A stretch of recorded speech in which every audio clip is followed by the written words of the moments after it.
Hello, good afternoon, everyone, and welcome to this event, All Roads Lead to Low Carbon Ammonia. It's an event organized by Fertilizers Europe in the context of the EU Industry Days. It's a local event in that context.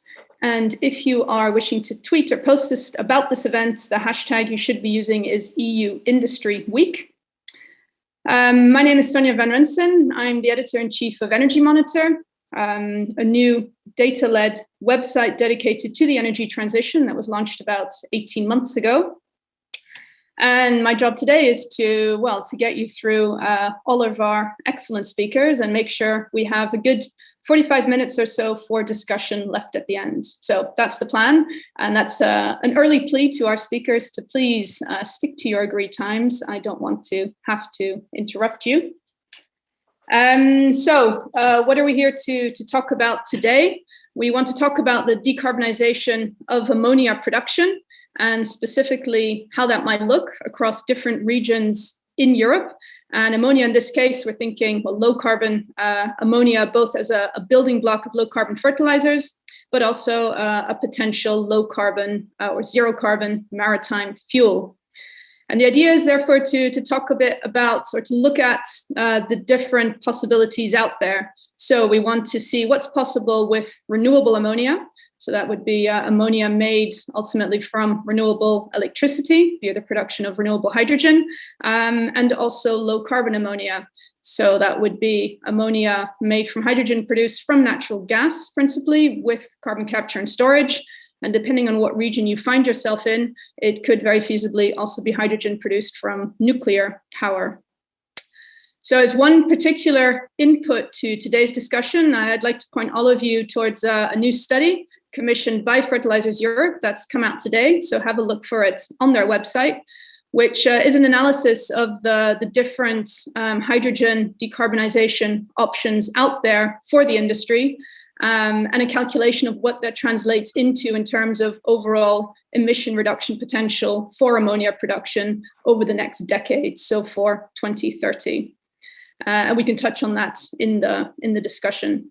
The policy backdrop for today's debate is the European Commission's proposal as part of its Fit for 55 package for a new EU Renewable Energy Directive that would foresee 50%, so half of all hydrogen used by industry in 2030 to be renewable hydrogen. Since ammonia production, the fertilizer industry is one of the biggest users of hydrogen today. Whether or not we get to that target also depends in large part on what this industry is capable of, hence the relevance of our hosts today. So what we want to do is kick off with a series of presentations, perspectives from policymakers, industry, and an NGO. And as I say, that should take us through the first 45 minutes. And we want to keep the second half of this afternoon for your questions, our answers, and obviously panelists welcome to question one another as well. If you have questions, I'd suggest you start sending those in as they occur to you. Don't wait for the discussion to start at the end. You can do that through Slido, and it should be obvious where you enter them on your screen, and those will be fed through to us, and we'll take as many of those as we can. I think that's probably it in terms of housekeeping. Today's event will be recorded, so recording, presentations, all of that should be available on the Fertilizers Europe website by the end of the week, if not early next week. And I think that's probably enough from me at this stage.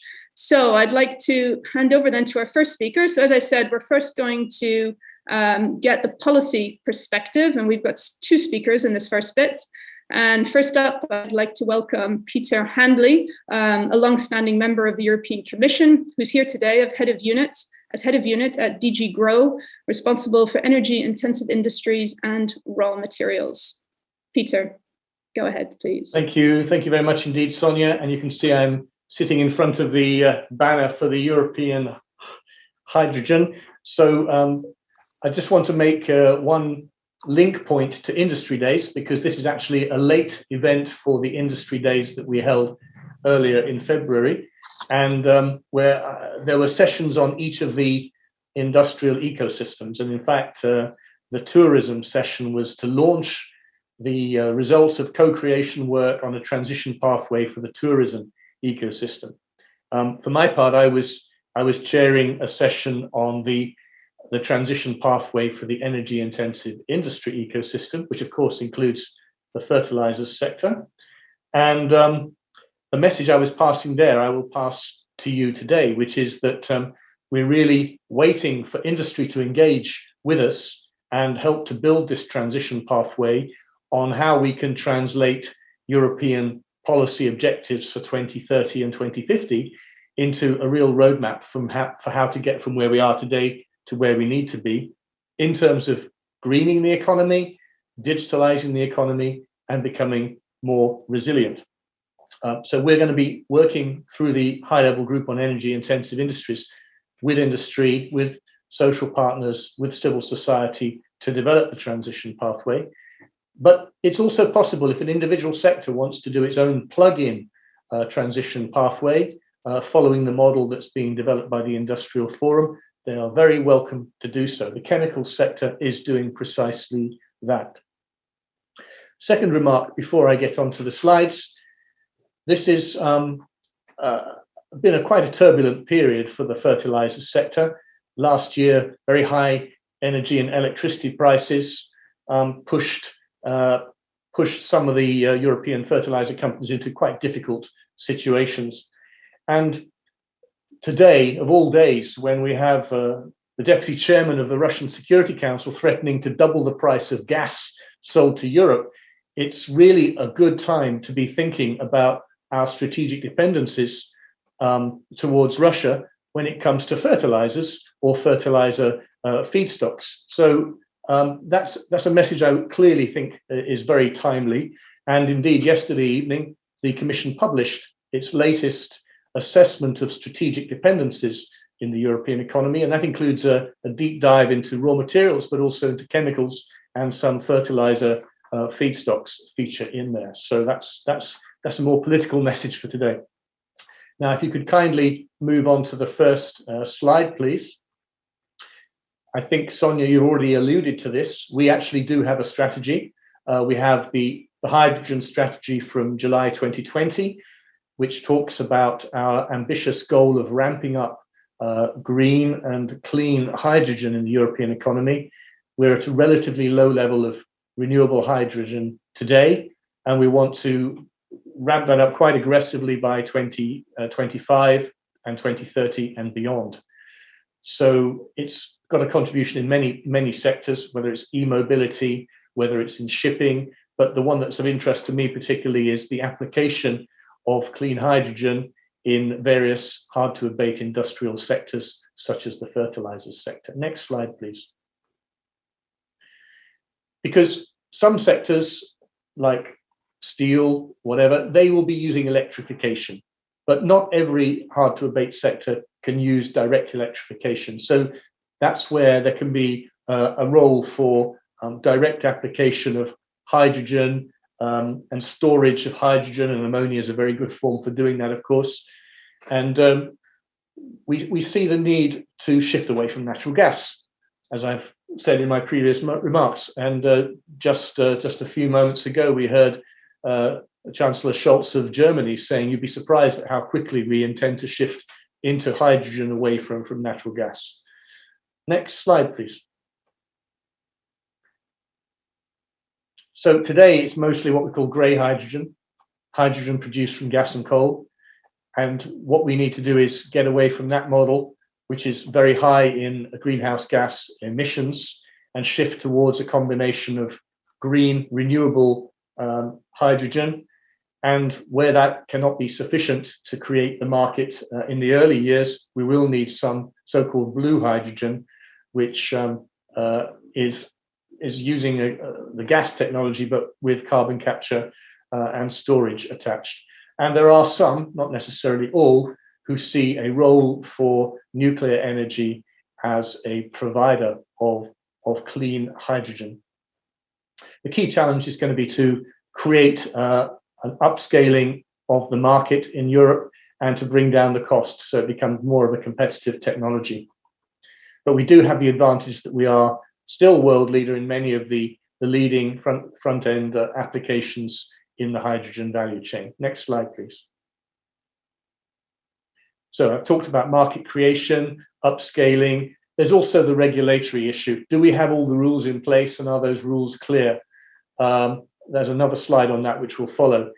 There's also the high capex and opex costs attached to rolling out renewable and clean hydrogen. And if we're honest, we have to admit that we haven't yet got all the market players in place. And that's one of the things that we're working on through the European Clean Hydrogen Alliance. Again, there's a slide on that shortly. Next slide, please. Regulatory framework. I said I'd come back to this. Fit for 55, Sonia's already referred to it. That gave us some definitions and targets for renewable hydrogen, whereas the gas and hydrogen package from just before Christmas gives us a definition and certification of low carbon hydrogen, as well as rules on how the hydrogen infrastructure is going to work. What we're still waiting for is the existing renewables directives delegated act on additionality, and there's very little I can say about that today. It's still work in progress. Next slide.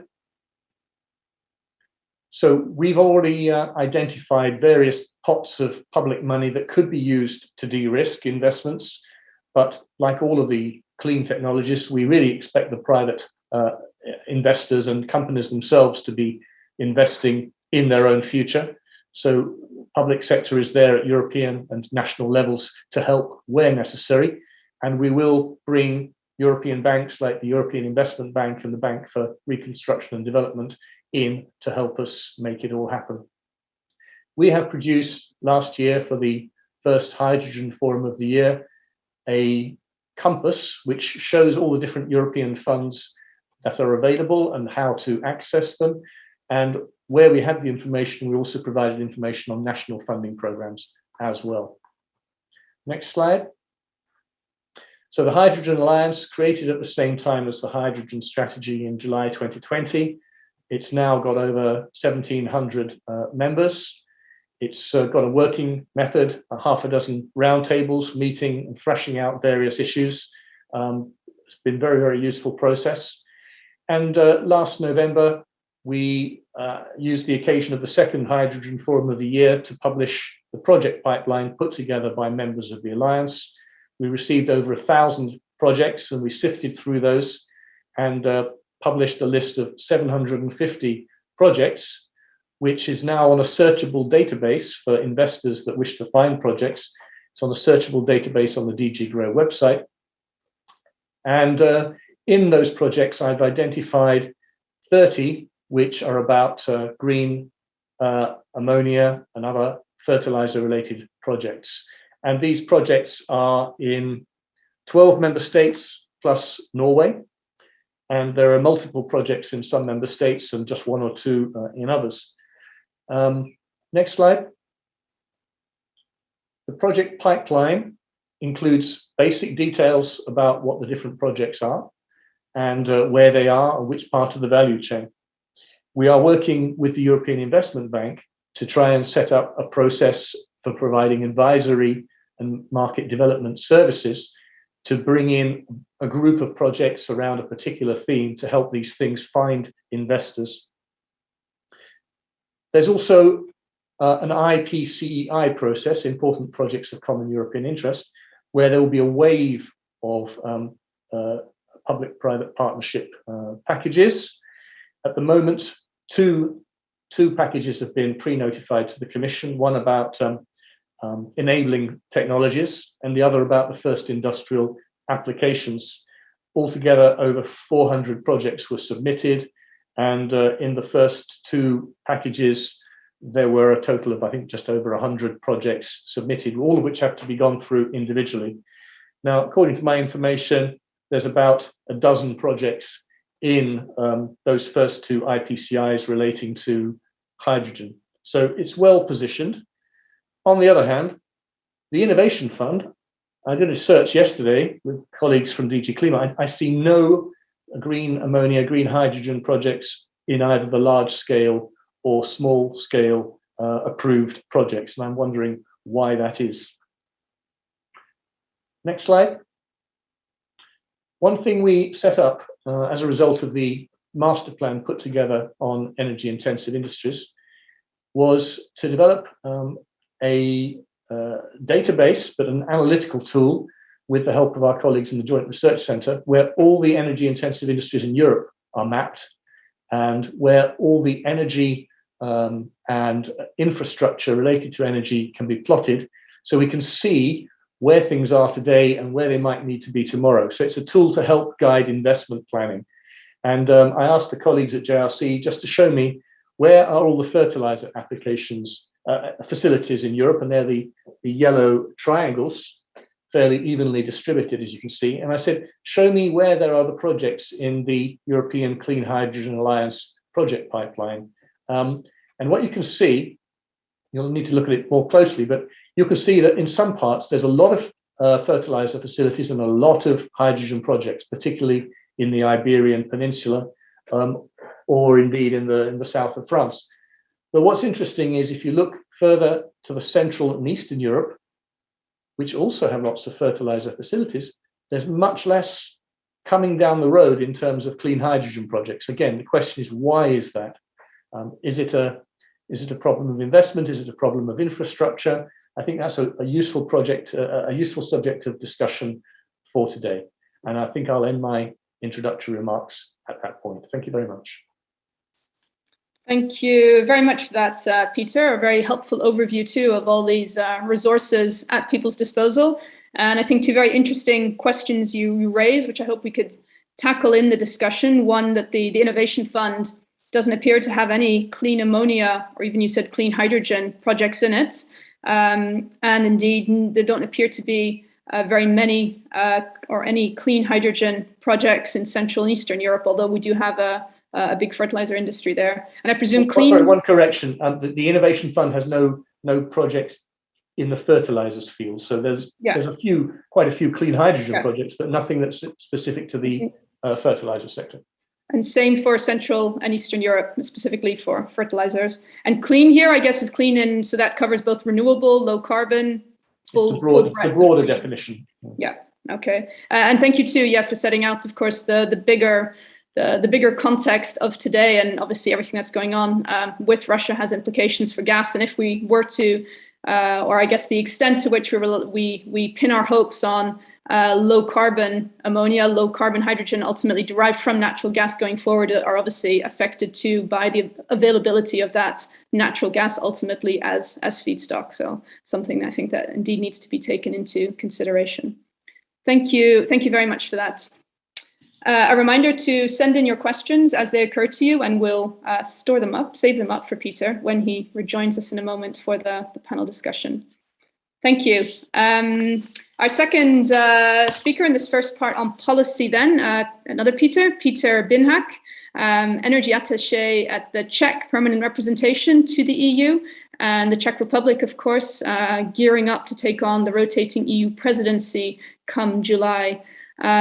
Peter, would you like to give us a perspective from your country? And we've just heard Central Eastern Europe mentioned, so it seems particularly appropriate to invite you to take the floor next. Thank you very much. Thank you very much, Sonia. Good afternoon, everyone. First of all, thank you very much for the invitation. It's a great pleasure to have the opportunity to discuss such a topic issue, such as greening and decarbonization of the EU fertilizers industry and industry in general.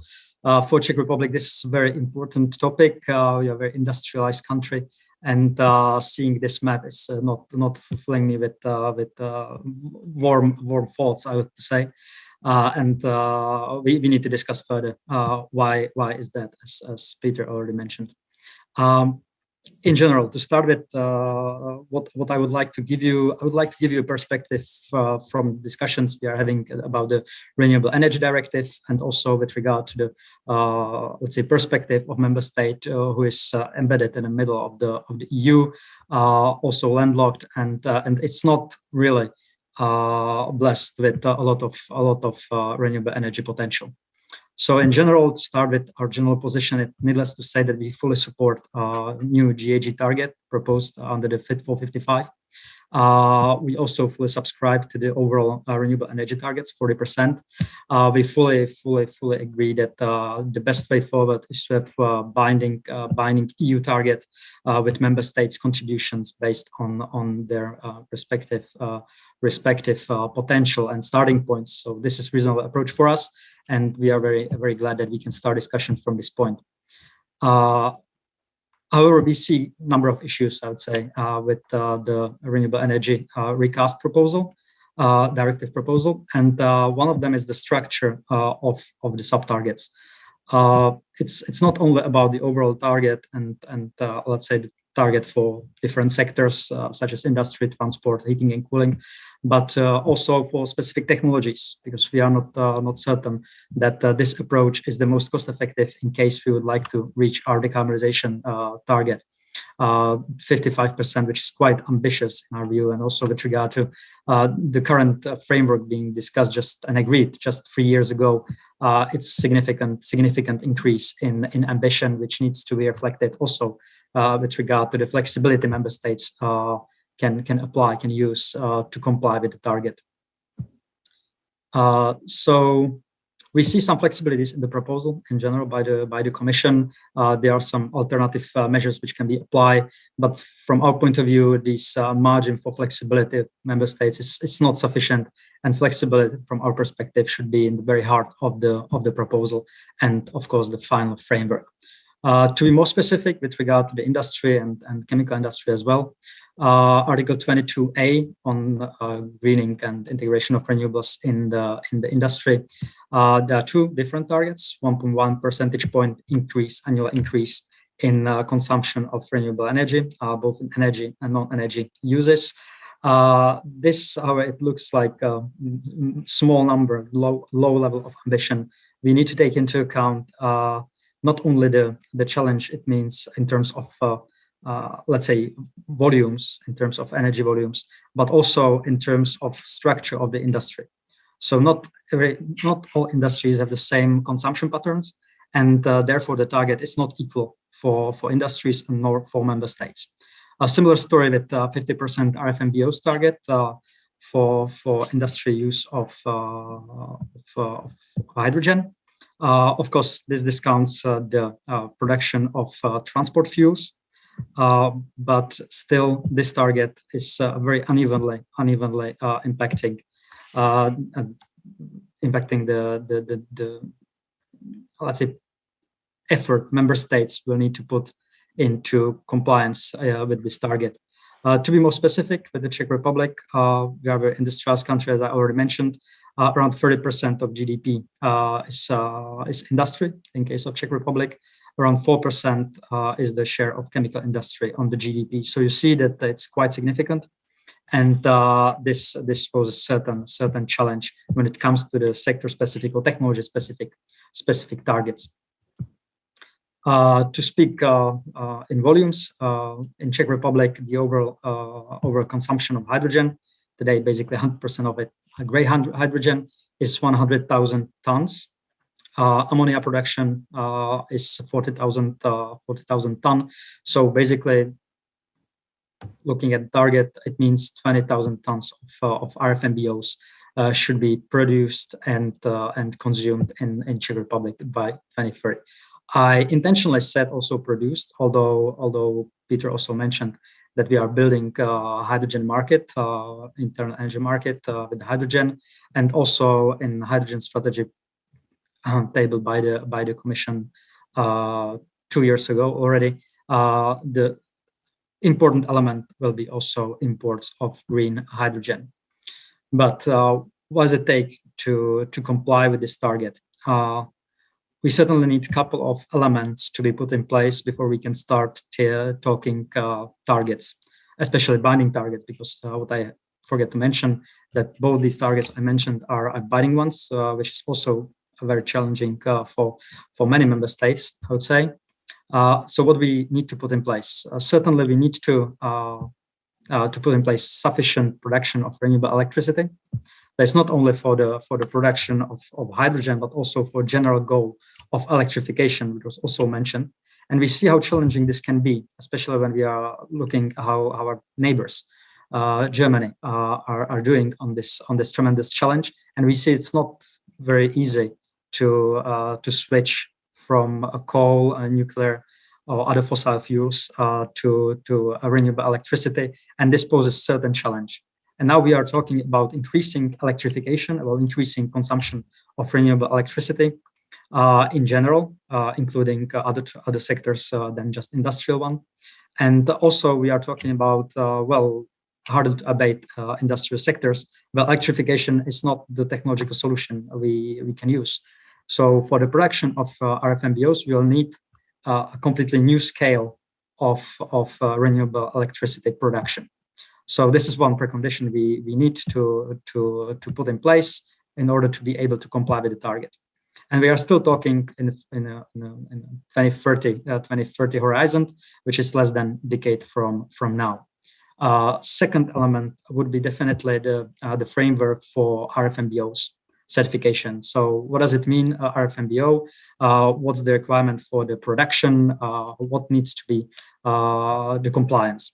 And here we have a recital in the current Renewable Energy Directive saying additionality means temporality and regionality.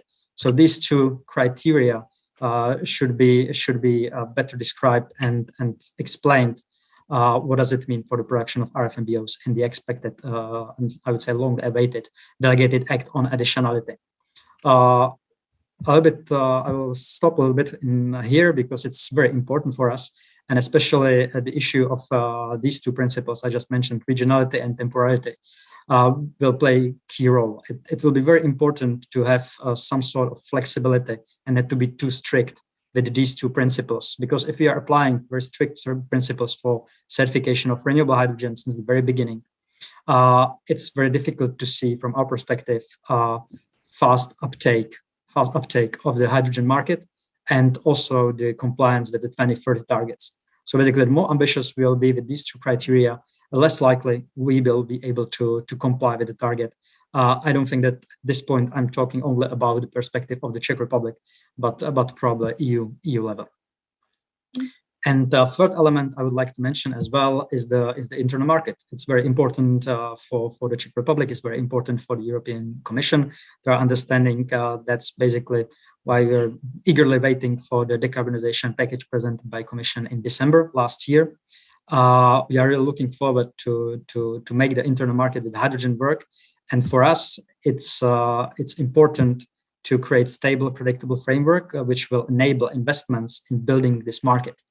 So without going into detail of the proposals, for us, the stability and predictability of the framework and starting basically build fully fledged internal market is very important.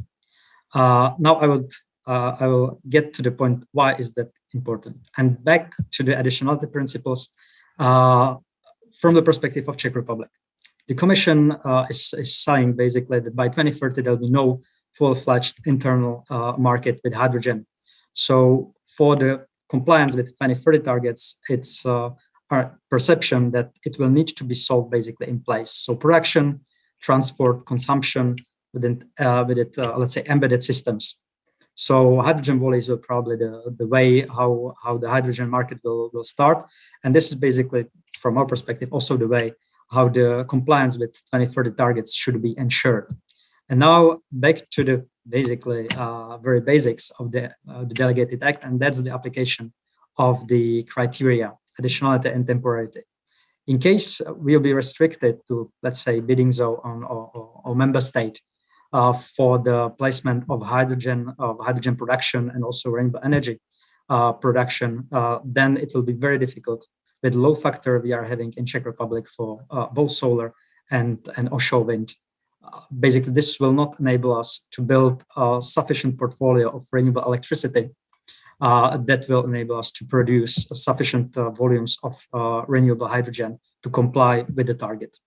So this is a very, very important issue for us, and we are really concerned in which direction this regulatory framework might go, with all the consequences, negative consequences that can have on the decarbonization of our industry. So from our perspective, it will be very important to take into account also low carbon hydrogen. I'm here not talking only about so-called blue hydrogen. At the moment, we don't see very much potential, very big potential for CCS, some potential for CCU, but this is again a bit wider picture. And therefore, what we would like to bring into the debate is basically low carbon hydrogen produced from low carbon electricity with electrolyzers, which would of course require another delegated act. It's also proposed by the European Commission in the gas decarbonization package, where is the definition of low carbon hydrogen. And we think that 70% GHG reduction criteria is very good starting point for the discussion, for the detailed discussion. But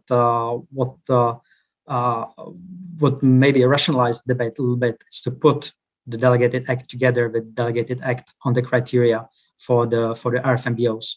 So basically, the regulatory framework would be very transparent, would be very clear, and will give a strong message about decarbonization of the industry. Because as we see it in the Czech Republic, it's not really feasible to build decarbonization of our industry, which is quite an important one, as I mentioned, to our economy, only on renewable hydrogen. And we think that still decarbonization and the 55% GHG reduction target is of utmost importance, and we should use all the technologies and all the flexibilities we have at member states level to comply with this target. Probably, and here I'm looking forward to the discussion. Thank you very much. Okay, thank you. Thank you very much, Peter, for a very clear, I think, list of where you see opportunities, the commitments that you say also that the Czech Republic signs up to, and at the same time, I'd say a relatively long list of concerns about how you, and ultimately therefore Europe as a whole too, is going to meet these targets. What I take away is above all a call for more flexibility from member states across the board, whether it's in the range of technological options you can use to meet the targets, or in the criteria that frame those, as you mentioned, additionality and regionality when it comes to the use of to the production of renewable hydrogen, and which is at the end. So you see an important role for low carbon hydrogen, but not as we typically talk about from natural gas with CCS, but primarily low carbon hydrogen, so produced from electricity, but that is not yet 100% renewable. That's where you see great potential. And ideally, the framework for that would be regulatory-wise brought together with the delegated act for fully renewable hydrogen, which is obviously still in discussion now. Okay, thank you. Thank you very much for that. Let's turn then from policy to the industry. We have two industry speakers for you this afternoon as well, and I'd like to welcome Branislav Brezny first, Managing Director of a Slovak R&D institute called FUCHT. You'll have to repronounce that, Branislav, if I haven't done it properly. And this institute is focused on products and production process development for the fertilizer industry. And as part of that, it's involved in an ammonia decarbonization project with the Slovak's biggest fertilizer producer, Duslo. So. Thank you very much for the floor. The pronunciation was very good. Thank you for that. And, well, let's start the presentation. So, well, I am going to speak on behalf of Duslo, as you said, the major Slovak fertilizer producer. So, when thinking of our 50% decarbonization of our ammonia production via electrolyzer, we need to think of the huge volume of renewable electricity we need to get. So for those 50%, we actually need to get almost 3 million megawatt hours of green electricity per year. This represents almost 200 wind turbines, 5 megawatt each, or 24 square kilometers of the photovoltaic panels. We also need electrolyzers with the effective capacity of around 330 megawatts. But the thing is that since the electrolyzer only can operate when it has the green electricity available, we need to have overcapacity of the electrolyzers, which actually counts to almost 1 gigawatt of the electrolyzer capacity. We also need huge volumes of water, and we would need almost 500,000 tons of water per year for production of our green ammonia. So our very first step in decarbonization would be having our own RES, renewable sources, both wind and solar, together 50 megawatt peak. And we are going for 20 megawatt electrolyzer, which could replace 2 to 3% of our gray hydrogen capacity. If we succeed, and if we are lucky, then we can make it by 2027. But when thinking of further decarbonization, we need to also have a look on the wind power availability. So on the left-hand side, there is a wind atlas of Europe, and you can see the darker the color, the better wind situation. And if you check Slovakia, which is the little country in the middle of the continent, you can see there is no dark color. And if you check the numbers, like for example, wind power density, and comparing Slovakia with Netherlands or Denmark, countries with good wind conditions, then you can see that we have like half the wind power density comparing to Netherlands, and even less comparing to Denmark. This actually means that for producing of the same volume of the electricity, we need to have twice as many wind turbines or twice as large area to build the wind turbines comparing to Netherlands. When it comes to solar power availability, well, the situation with the solar gets better on the way from the north to the south. So the best countries in the Europe are the southern countries, obviously. And well, Slovakia is on the halfway from the north to the south. So again, comparing the numbers, like for example, specific photovoltaic output, then you can see the numbers are quite low. So what I want to say is that, well, there are countries within Europe with good solar conditions, and there are countries with good wind conditions. And well, there are also countries with bad solar and wind conditions, like, for example, Slovakia. Well, there are also some other natural circumstances that are not in favor of decarbonization. There is also a limited area for renewable energy. We are mostly mountainous country, and we just cannot build the wind turbines on the top of the hills. So I believe that the local RES just cannot cover the future electricity demand in the country. And we also have very limited possibility for CCS. I actually am not aware of any active CCS project or project being developed in the country so far. So when thinking of the future decarbonization, we could either go for the affordable offsite electricity being produced elsewhere, or we can go for the affordable low carbon offsite hydrogen, which actually means to give up part of our business. Or we can utilize new technologies that could probably use fossil raw materials, but without producing carbon dioxide. There is also quite unclear future legal situation, which slows down the processes because there are several regulations addressing hydrogen decarbonization, and different conditions are set by different regulations for the same topic, which is green hydrogen or green ammonia. And also the policies are being developed on EU level at the same time. The producers need to develop their projects. And well, obviously the financial support is crucial here, but the financial sources look to be underestimated, at least from Slovak perspective. There are many technical challenges, and I believe that those decarbonization targets are too strict, given the availability of the renewables, and also the duration of the processes, because usual project development schedule is quite long, and we need to make our decarbonization quite quickly. Also, decarbonization of ammonia means and needs substantial changes along the whole production process, ammonia production process. we do not only need to decarbonize hydrogen, we need to adopt all downstream processes. And if we add the electrolyzer capacity step by step, we also need to make the changes on downstream processes step by step. And many steps mean many troubles. And well, we just cannot make big steps because we do not have enough renewables nor financial sources yet. And well, the local water balance should be considered very carefully because we actually produce hydrogen from the water. And well, the hydrogen will eventually turn to water again.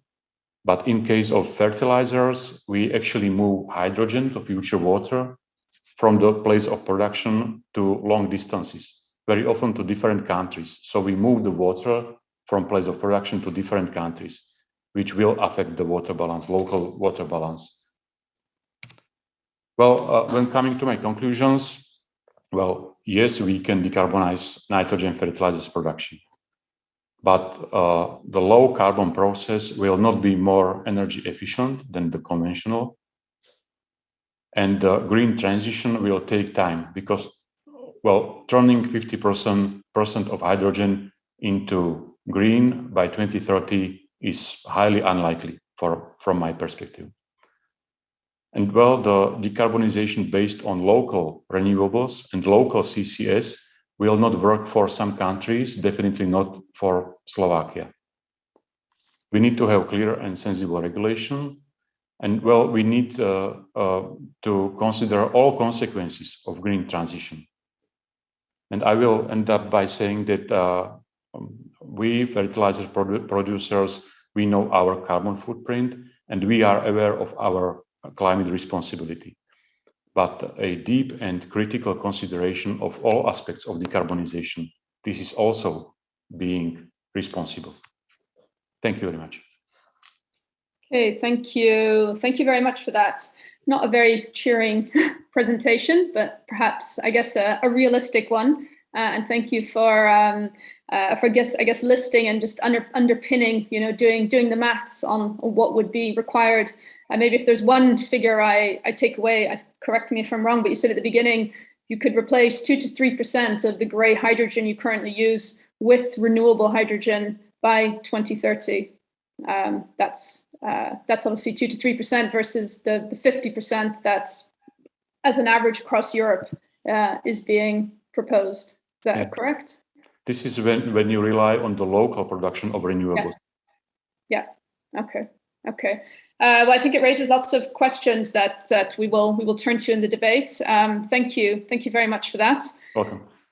And we turn then to a colleague from the fertilizer industry, Klazine Ebbens, manager for sustainability at OCI, a leading nitrogen fertilizer producer and distributor. She's been with the company for more than 10 years, an engineer, previously worked at DSM.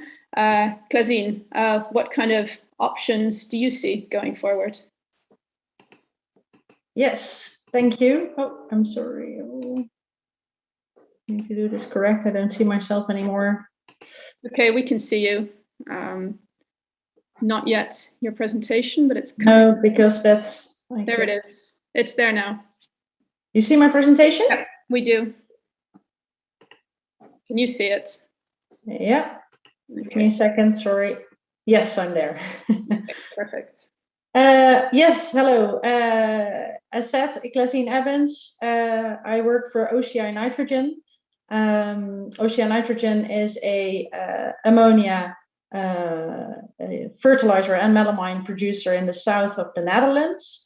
I'm sustainability manager working on decarbonizing our assets at that location in the south of the Netherlands. And yeah, today I would like to give you some insight in how we want to do that and how we think we can do that and what the challenges are. So yeah, grateful for the floor. OCI Nitrogen is good to know is part of OCI NV. OCI NV is a global producer and distributor of nitrogen and methanol products. So we are providing fertilizers and fuels and feedstocks to farmers, to transporters, and to industrial clients. And OCI is located at the 4 continents at the world. So a global presence with 16 million metric tons of products per year. And I think it's important to understand that OCI Nitrogen is a part of a global company, which also has an influence on how we should see the legislation and targets in Europe. But within OCI Nitrogen, as well as within OCI NV, we are working really hard to decarbonize our assets, and we have set targets for the company of a 20% reduction towards 2030 compared to 2019, and to become net zero in the end game of 2050. And these targets are there because we think that should be feasible. And what you see in that transition is that hydrogen is key. And in this picture, I would like to show you a bit how we see the transition from the current natural gas-based productions towards, in the end, a net zero game. If we produce our products, ammonia and methanol, being the base for the fertilizers and the industrial clients, and transport, we see basically 2 ways to decarbonize our productions. And I always summarize, and I think it's familiar for many, but I do want to say it again. Either we produce the hydrogen as feedstock in a way that we don't produce CO2, for which electrolysis is the most famous one, or we capture the CO2 being produced and store it safely in, for example, depleted gas fields. Next to that, and that's what you also see in this picture, is that for green, we also see that waste sources like biomass or municipal waste can be a source for these products as well, generating bioproducts. So basically, you see the 2 colors, blue methanol ammonia and green and bio methanol and ammonia, as the products to decarbonize our current clients, but also additional markets like the maritime fuels for the big coasters that could run really nicely on ammonia and methanol as well, being zero emission fuels. And what I think is important from a global perspective, and you've seen the pictures before in the other presentations, on where you can find wind and sun, that was only located at Europe, but I think it's also good to be aware that if we look globally, that Europe is not the best location for abundant wind and solar. Because if you look at electrolysis being the key technology to decarbonize on the long run, that producing the lowest possible, the lowest cost for hydrogen, you need to be in the northern part of Africa, in the Middle East, and that's also where we see that we as OCI start our first electrolysis projects. So the first project we have is in Egypt, and therefore we foresee that that's the place where you can produce the cheapest and then transport it to the places where the first consumption is evolving, which will also generate a distribution of these new green products, green ammonia, green methanol. But for today, I promised to do a deep dive in the Netherlands, because OCI Nitrogen is located in the Netherlands together with BioMCN. We have a strategic presence in Europe, in the Netherlands, with 2 big assets producing methanol in Delfzijl in the northern part of the Netherlands, and producing ammonia fertilizer melamine in the southern part of the Netherlands. We produce about 350 kilotons hydrogen per annum, which is a huge quantity and is the biggest producer of hydrogen in the Netherlands. And if we look at these locations, we see that we have different options. If we look at the north, we see that there is quite abundant amounts of wind and renewable electricity will land in the northern part of the Netherlands, the so-called hydrogen valley. So there we have focused on getting renewable hydrogen from wind at sea, but we also look at more local hydrogen production. And we foresee that waste and biomass can be good sources via gasification to produce hydrogen as well. If we look at the southern part of the Netherlands, where we have assets in Geleen, there we see an asset in which we already produce pure CO2, which is very well positioned to use for CCS.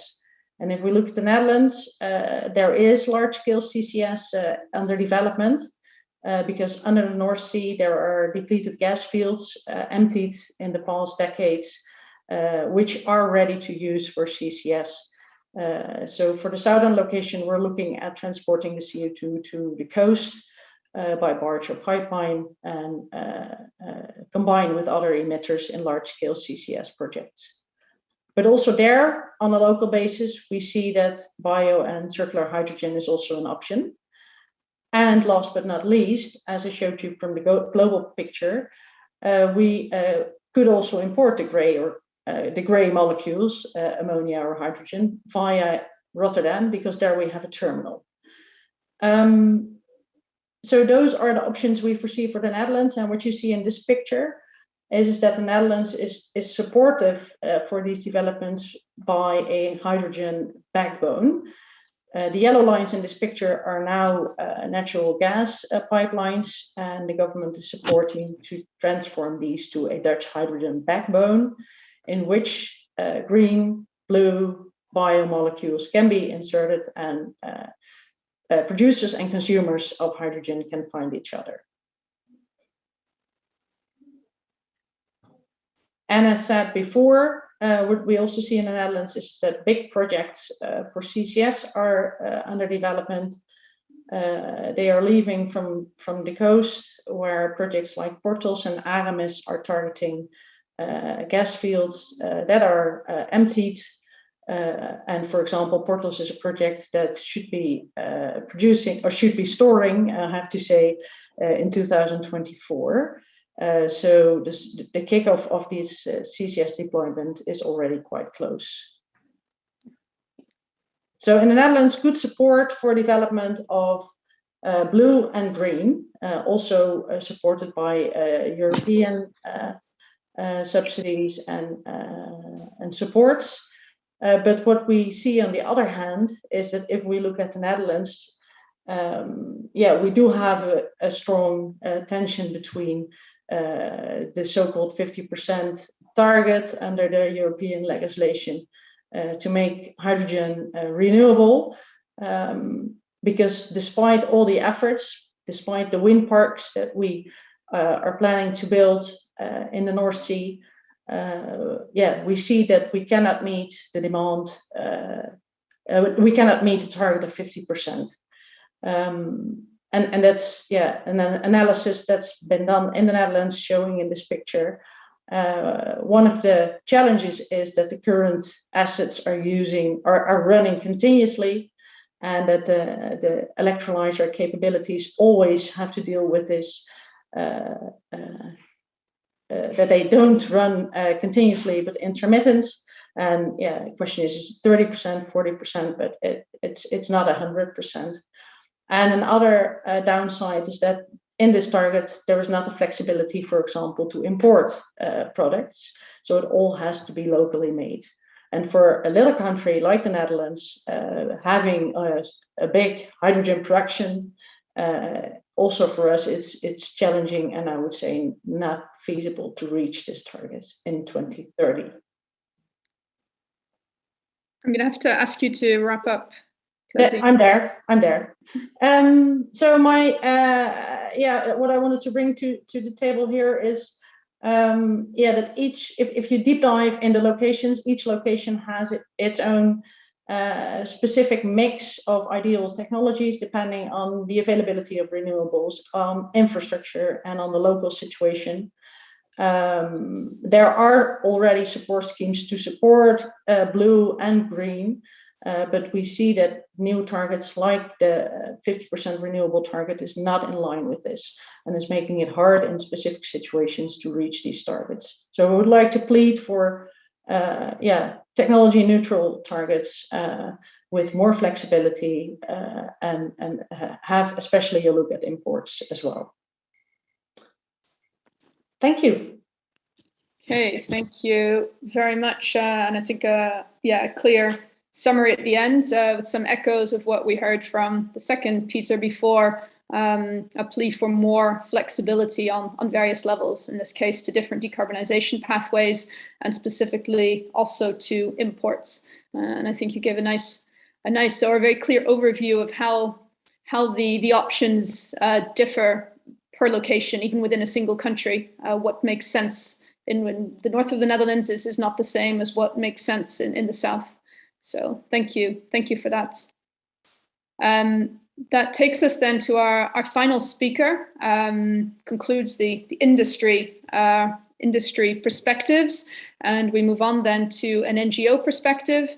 And for that, I'd like to welcome Michael Wendelowski, Senior Climate Technology and Policy Manager at Bologna, the European Office of Bologna, an NGO originally based in Norway. And he's been with Bologna for just over a year now, after 10 years, very appropriately, in the fertilizer industry, and today focuses on industrial decarbonization and specifically CCS and Central and Eastern Europe. So very curious to hear what you will say after we heard, I guess, rather pessimistic views from our two Central and Eastern European representatives earlier on the prospects for CCS in Central and Eastern Europe specifically. Go ahead, Michael. Thanks, Sonia. It's actually more than 10 years with fertilizers, so it's nice to be back. Thanks for inviting Bologna Europa to present our views on that. Let me just share the screen. We're an environmental NGO, and we focus a lot in our work on industrial decarbonization. Naturally, this includes hydrogen, as you can see on the slide. Some of the work my colleagues have done recently on these topics. So as an environmental NGO, we're assessing EU policies and industry projects from an environmental and civil society point of view. So for us, it's key to look at them and understand what are the full life cycle impacts. And what is the best use of resources and public money, given how much we need to reduce our emissions, not in 10 or 20 years, but already today, to stay within the very depleted carbon budget that we have left. And so from the climate perspective, the most important factors to consider for electrolytic hydrogen, and specifically for what we'd like to see deployed as green hydrogen, and by extension, green ammonia, these factors are the source of electricity and indirect emissions associated with the electricity used to make that hydrogen in order to later use it to make. And given how carbon intensive the grids are in most countries, it is imperative that we have strict criteria defining when hydrogen is renewable, because there is a great risk that producing hydrogen using the electricity from the grid would to a large extent be powered by fossil fuels. So there are very few countries where you can plug the electrolyzer to the grid with a carbon footprint lower than that of gray hydrogen, let alone meeting the taxonomy threshold of 3 tons of CO2 per ton of hydrogen. And so it becomes a real issue if you put that in the context of the 2030 renewable hydrogen targets for industry and transport. Altogether, these targets represent an annual volume of 10 million tons of renewable hydrogen. And so this volume of hydrogen would require about 500 terawatt hours of renewable electricity, which is comparable to the electricity consumption or more or less France or Germany. So the size of these bubbles here represents the current electricity demand of several EU countries and how it compares with the electricity demand for renewable hydrogen and with the current size of renewable electricity supply by the different sources today. We have wind, solar, and hydro. And if that much electricity is redirected away from the grid to power hydrogen electrolysis, we would effectively cannibalize what would still be a rather scarce renewable electricity resource that could otherwise be put to a better use elsewhere by greening the grid, by directly electrifying other applications and processes, which would give us the best value in terms of reduced or avoided CO2 for each megawatt hour produced and consumed, and for that matter, for each euro invested, which is often coming from public funding.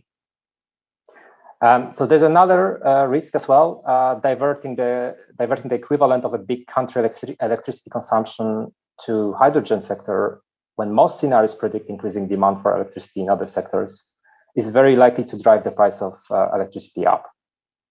So what we ended up with is a very ambitious, but also a very challenging renewable hydrogen target, which now makes people push the Commission to water down the criteria that determine when hydrogen can be classified as renewable. And if these criteria are watered down, then the cure will actually be worse than the disease, and will actually end up adding emissions and increasing the costs for the society, and will be turning the logic of climate action on its head. Why? Because hydrogen was meant to be a means to achieve our objective of emission reduction. And instead it's becoming an objective on its own. And if it's done wrong, it will happen at the expense of climate action and at the expense of public money. Therefore, to maintain the environmental integrity of EU hydrogen policies, we need additionality, which is the requirement for hydrogen production to be powered by renewable electricity that is built in addition to existing renewables, so that the hydrogen demand does not cannibalize the renewable electricity important action, which is the decarbonization of our electricity grid.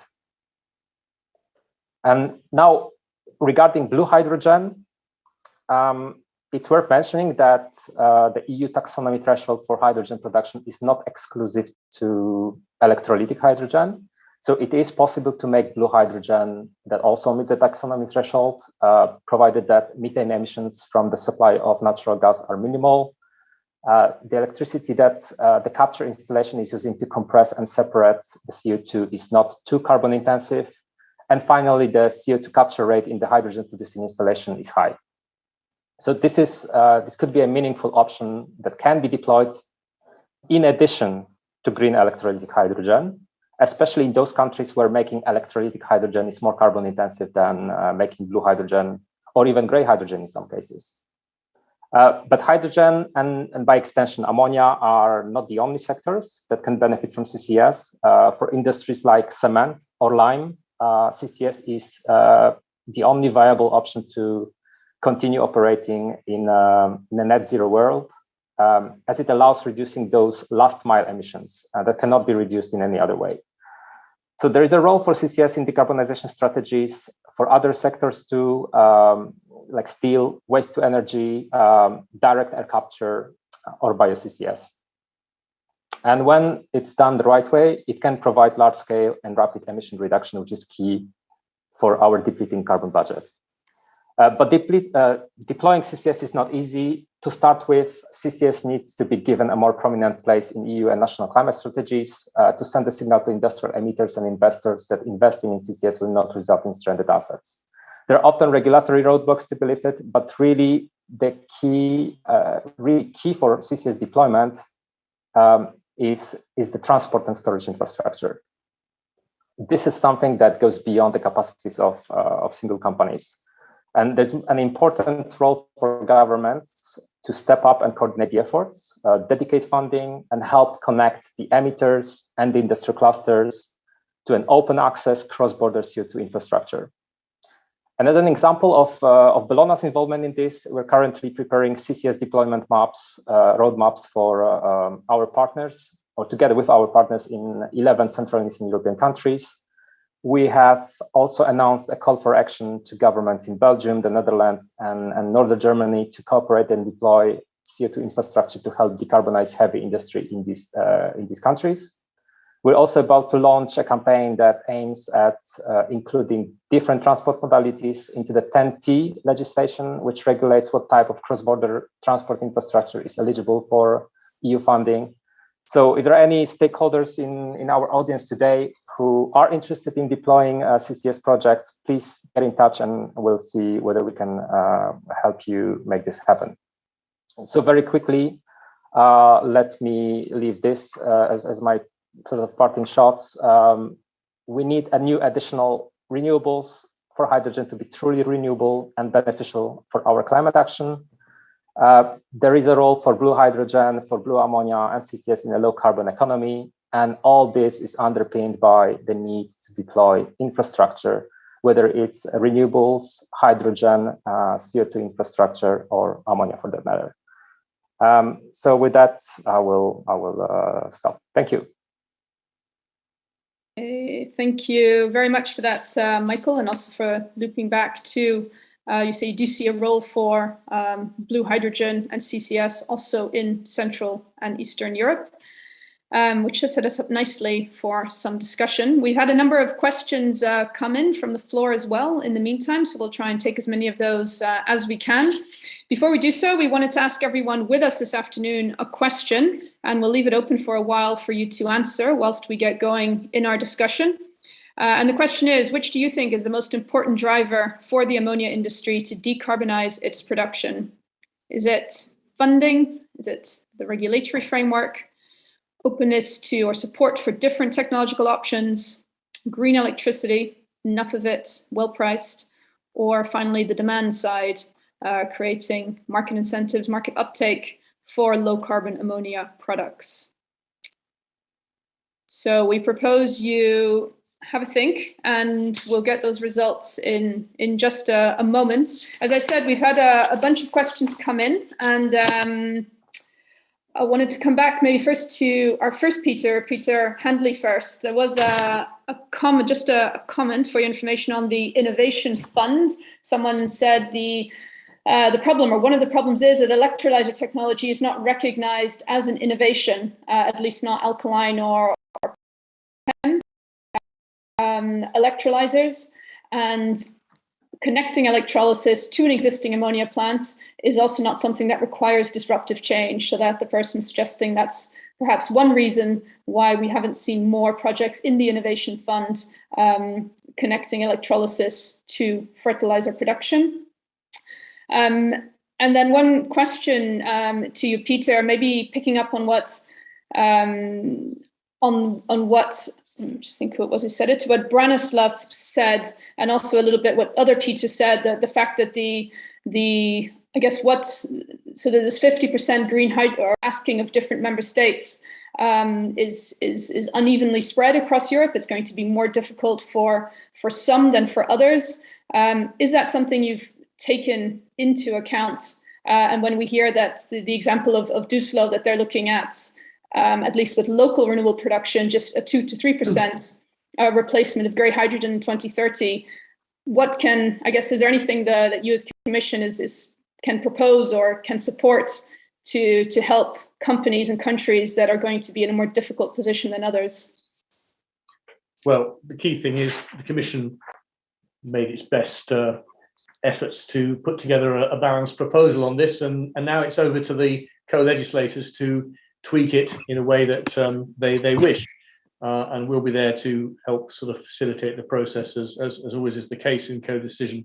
I do remember, however, I was involved in the 2030 energy and climate package in the last mandate, and one kind of key driver for that was not to have too many binding targets, because it doesn't necessarily lead you to the most efficient economy-wide solution. That's why certain targets were left as non-binding or Europe-wide, rather than everything hitting a member state with a set of conflicting targets. So that's just a comment, because obviously I stand fully behind the 55 package. No, I think the points made by the member states with less capacity to roll out large-scale renewables are well taken. but make those points in the discussions in the European Parliament and in the Council. Okay. And presumably you're to some extent following those discussions. As a follow-up question, is it being discussed at all that 50% target, which is binding, that could be linked to certain conditions being in place that would enable it to be met? Do you know if that's... I'm not really going to comment because I'm not following on a day-to-day basis the discussions on the Fit for 55, which is occupying a large part of the bandwidth of both the Council and the European Parliament, and it's the author services who are following the proposals on a day-by-day basis, usually DG Energy or DG Climate. They're keeping us all informed, and the Secretariat General is kind of taking stock of how everything's going, but it's still fairly early days to see where the landing zone is going to be on Fit for 55. Okay. And maybe just a final question then on the Commission's overall vision for blue hydrogen, and maybe if you like a comment too on hydrogen from electrolysis, but not necessarily renewable, those two types of low carbon hydrogen, what your vision is for those in the longer term. Are these, the way you mentioned blue hydrogen earlier, I mean, is it a top up for renewable, or is it something that could occupy a large market share in the medium and perhaps even long term? And I guess what kind of, how important is it from your perspective in the future hydrogen mix, and what kind of support can companies and countries therefore expect for it? Is there anything you can say on that? Well, I mean, if you go back to the hydrogen strategy from July 2020, you'll see that what we really want to do is get towards a really large scale and competitive hydrogen stemming from renewable energy, right? But that's clearly not where we are today. So you have to have a certain degree of pragmatism in how you ramp up the green and bring down the costs of the green, get the infrastructure in place, and at the same time, you have to have some hydrogen that's able to be used in the system, and that's where the blue hydrogen comes in. I mean, ideally, that will not be a dominant part of the market 10 years from today, but for the time being, it's an inevitable part of the mix. Thank you. Let's go to other Peter then. There was a question specifically for you too, and this one's from Geert de Kok from Transport and Environment. Have you got an assessment of the carbon footprint of low carbon ammonia produced with the Czech power mix, which he notes is 45% coal, 9% gas? And the background to that is he says he is wondering whether it's possible to reduce ammonia emissions with the power mix as it is in the Czech Republic, never mind achieving a reduction of 70% emissions. And I guess that overlaps with the map we saw in Mikael's last presentation, where there was a lot of gray across Europe, including, I think, in the Czech Republic. Yeah, thank you very much, Sonia, for this question, because I think, and that's overreaction, that all our presentations complemented very well. And I think it was quite clear from what Bronislav presented that the Czech Republic is, as well as Slovakia, a very difficult situation from the perspective of renewable electricity production potential. So clear that this is a challenge also for, let's say, member states which are more blessed with renewable energy potential, like Netherlands.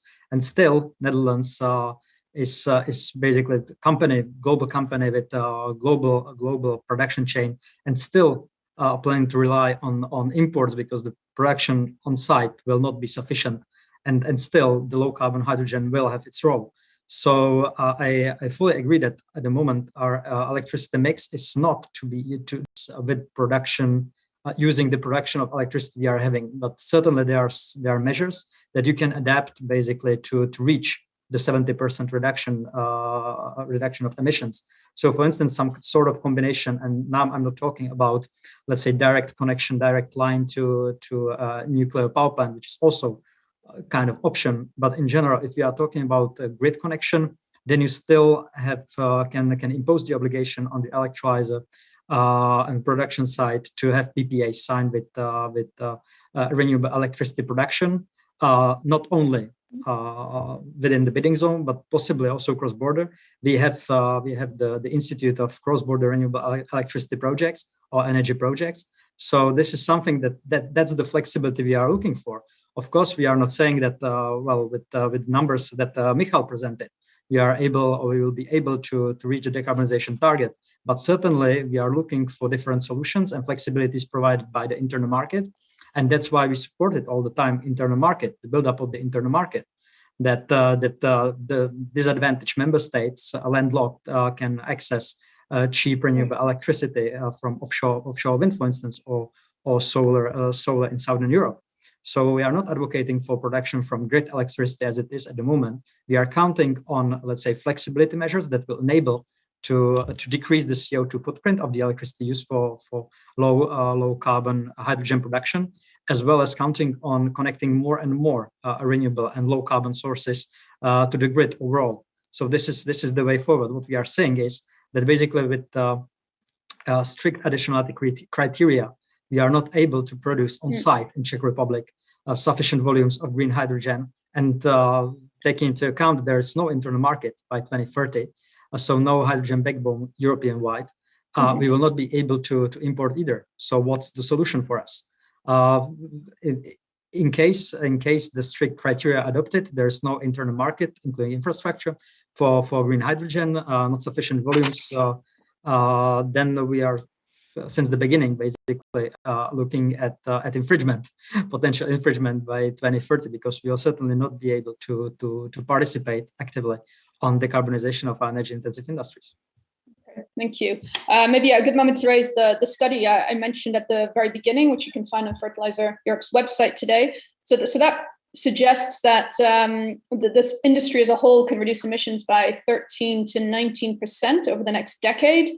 And indeed, so when I look at the different options in there, whilst it posits a 60% CO2 emission saving for blue, so blue low carbon hydrogen compared to gray hydrogen, well, ammonia in this case, it suggests that if we're using grid electricity, that's still going to emit 39% more CO2 than gray hydrogen or gray ammonia. So the challenge indeed of decarbonizing the power grid seems to be a pretty big one. Branislav, let's turn to you. You also set out a number of, I think it was 3 different options: offsite electricity, offsite hydrogen, or new processes that still rely on fossil fuels but don't emit CO2. Where, I guess you outlined a lot of problems. Where are you most hopeful of, or what possible out of those 3 routes? I mean, which ones are you looking at, assuming that there is going to be some kind of target you need to meet? Well, frankly speaking, I don't know, because there are not many information about those. So, when speaking about the new technologies, without releasing or producing carbon dioxide, they are not mature enough. And we do not know whether we are going to use them in the future, because we don't know the state of the development, or whether they are promising or not, because there is a lack of information. When speaking about offsite electricity, and this is also about this unclear legal situation, we still do not know what will be the conditions if we utilize offsite electricity produced from the nuclear power stations. What would be the conditions when doing some PPA or purchase of the electricity from somewhere else, the green one.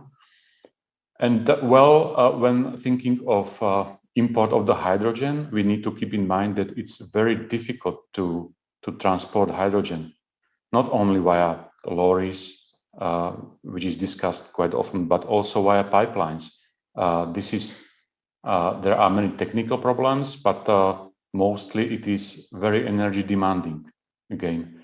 And because we are kind of pioneers in this field, all of us. So there are many questions we do not have answers for. So I have mentioned those possibilities, but I cannot do any ranking of them now. That's clear.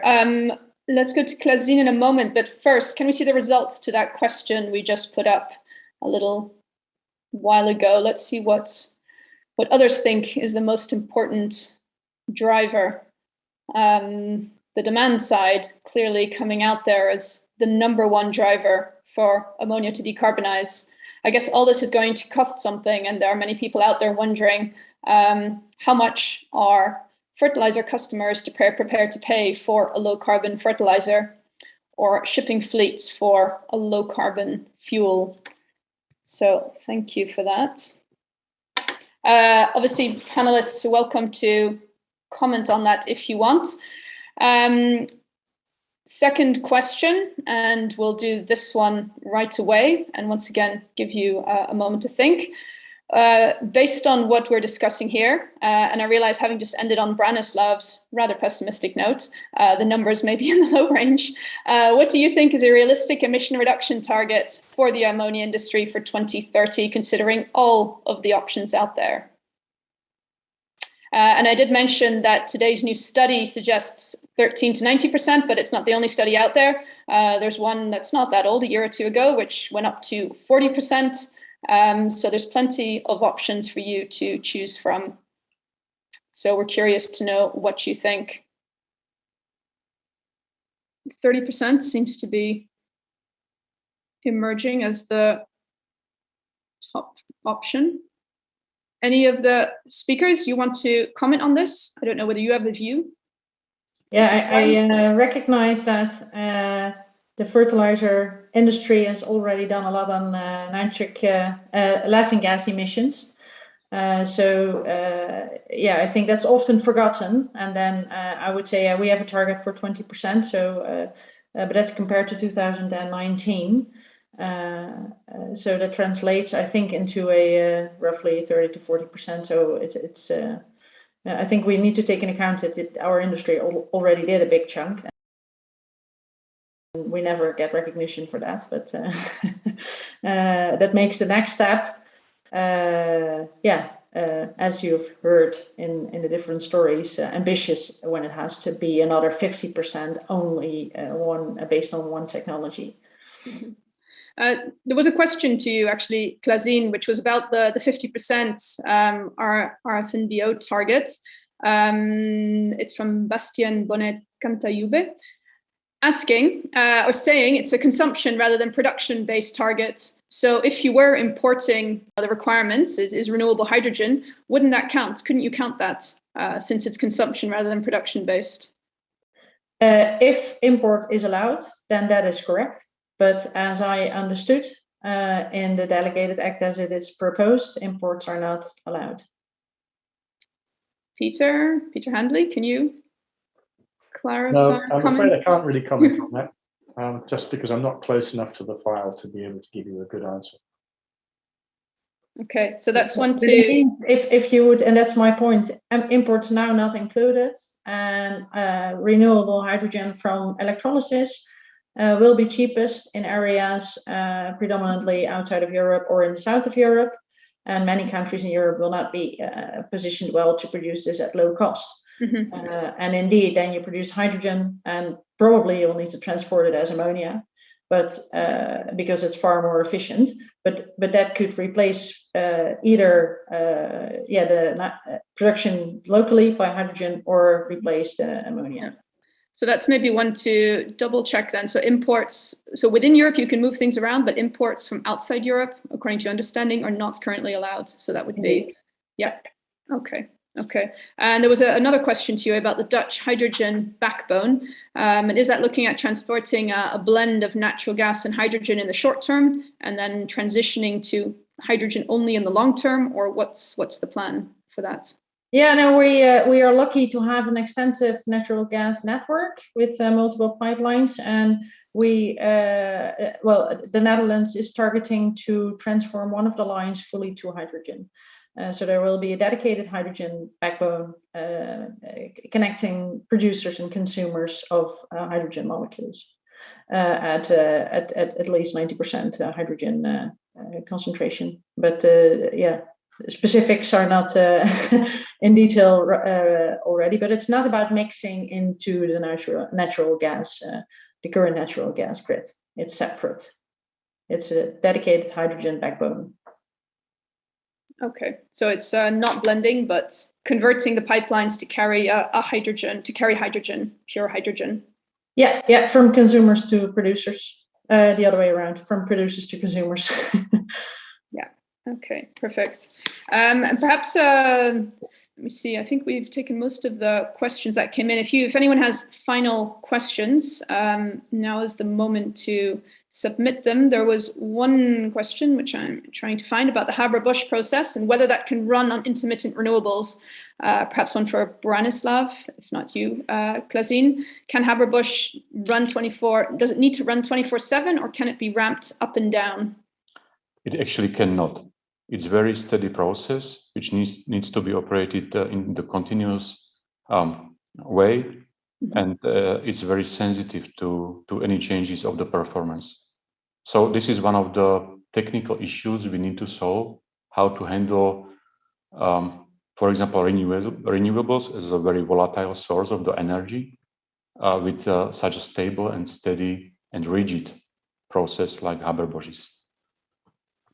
Yeah, and in addition to that, there is maybe some room for small feed-in that can be a bit flexible, but you cannot turn on and switch off a full Haber-Bosch in a few minutes because there's no wind. So there needs to be stability in the availability. Yeah, and actually on the top of it, it's not only about the performance or ramping up and down, but those processes, they are very sophisticated, very energy efficient, because they use every single calorie of heat or energy they have, which make them rigid. And when you replace some gray hydrogen with the green, you actually cut some energy you get from SMR, from the very first part of the process. And the technology, the process cannot handle it, cannot deal with it without adapting to the situation. So this is very difficult. Yeah, and I think if you look at the Netherlands, so one part of the hydrogen backbone is also hydrogen storage to be able to give this continuous supply. So it's not only a backbone, it's also storage in salt caverns. So a stable supply can be guaranteed. So it's in the design of large-scale hydrogen infrastructure to overcome this problem. But that's something that's not everywhere available at this moment, of course.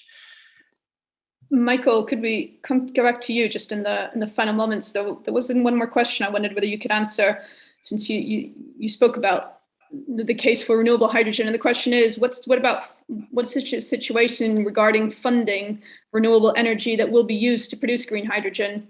Since the person saying renewable wind is considered a fast return business, it's hard to get funding, even if it's going to be used for heavily unprofitable green ammonia. So getting funds for the renewable energy that we would need to produce green hydrogen, where is that money going to come from? Is that going to be an attractive business proposition? Because that's ultimately what we need.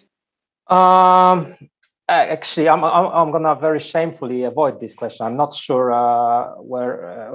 I can just give you a very, very vague answer. But if I can comment on something else instead, because I think it's very important what Branislav mentioned about. He's very skeptical about the carbon capture and transport and storage opportunities in Slovakia. I would actually recommend that you don't look at this from one single company perspective, but try to partner up with other industries, not only in Slovakia, maybe beyond Slovakia, in the Czech Republic, in Poland. There are already some pioneering CCS projects at very early stages, but if you can partner up with them, and this is actually what we are planning to do within the project I mentioned before, CCS for CEE, about building momentum for CCS in Central and Eastern Europe. We're planning to write roadmaps that we will then take to policymakers. So looking forward also to engage with Mr. Binhard and have proposed recommendations on how this kind of CO2 transport and storage infrastructure could be deployed. A good model is what's happening in the Netherlands with the Porthos project, what's happening in Norway with the Northern Lights project. So I'm pretty convinced that something like that could be replicated, maybe adjusted to the local conditions. I know it's not it's a landlocked country, there's very few no offshore opportunities to store, but the onshore storage opportunities could also be explored. I'm quite sure. Okay, thank you. I think we're going to have to leave it there. Our time has flown by. Thank you all for your very interesting interventions. Thank you everyone who sent in your questions. I think we've answered all of them, which is great, plus one or two extras from myself. It was a very wide-ranging panel. I think it was good to hear from Peter at the very beginning, once again, be reminded of the starting point for this discussion, what's out there on the table. And as Peter said, this is currently with the co-legislators. So hopefully some of the questions and concerns you've put forward today, those are the people they should be addressed to at this stage. I think a lot of very clearly big concerns about meeting the 50% renewable hydrogen use in industry target, and a plea, I guess, certainly not to scrap that target, but if anything to broaden it, to look beyond renewable hydrogen as a means of meeting it. Clearly, I can imagine different kinds of hydrogen have different climate impacts. So I imagine if it were to be broadened, you would need to think what that means in terms of climate impact. Issues around, again, flexibility, also when it comes to imports, as Ian said, I mean, currently excluded, and yet some of the best sites for renewable electricity are probably outside Europe. And I think a very interesting focus on Central and Eastern Europe, very differing views on the potential specifically for blue or low carbon hydrogen there. Those on the ground saying they see little of it so far and little prospect for that to dramatically change. And Michael just now saying, well, if you take a wider industry view, look at what's happening in other countries, there may yet be cause to be a little more optimistic than what we've heard today. And I thought very interesting the two polls. So from those watching, the demand side, which we've not spoken much about today, we don't have a buyer on the panel, but obviously that's the missing part of the puzzle. Someone's going to have to buy the low carbon products and be ready to pay for them. And what all this translates into, why we're doing all this, is ultimately climate action and emission reductions. And 30% was the favorite number for what does all this mean ultimately in terms of emission reductions from ammonia production in 2030. I invite you to read the new study and see how your own estimate compares with the analysis they set out there, and to continue the conversation outside of this afternoon's discussion. Thank you once again, everyone who spoke, everyone who was with us, and we look forward to seeing you soon.